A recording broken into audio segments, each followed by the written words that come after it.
బంగారం కొనుగోళ్లపై దేశ ప్రధాని మోదీ మరోసారి స్పందించారు. తన 135వ మన్ కీ బాత్ కార్యక్రమంలో ప్రధాని కీలక విషయాన్ని ప్రత్యేకంగా ప్రస్తావించారు.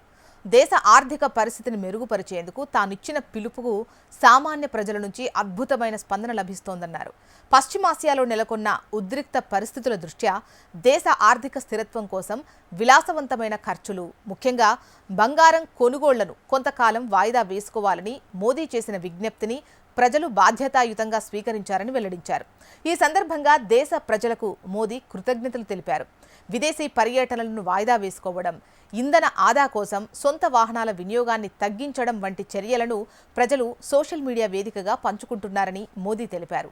ఈ సానుకూల ధోరణి దేశ విదేశీ మారక నిల్వలను కాపాడడంలో కీలక పాత్ర పోషిస్తుందని ప్రధాని పేర్కొన్నారు.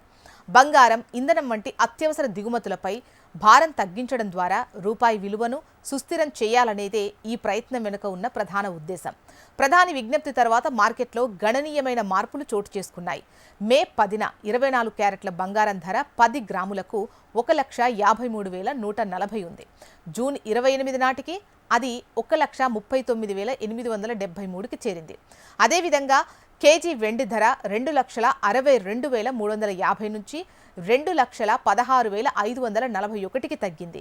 ఈ స్వల్ప వ్యవధిలోనే బంగారం ధర 13,267, ఇటు వెండి 45,809 మేర తగ్గడం విశేషం. ప్రధాని అభ్యర్థనతో పాటు ప్రభుత్వం కూడా బంగారం, వెండిపై దిగుమతి సుంకాన్ని 6% నుంచి 15%కి పెంచింది.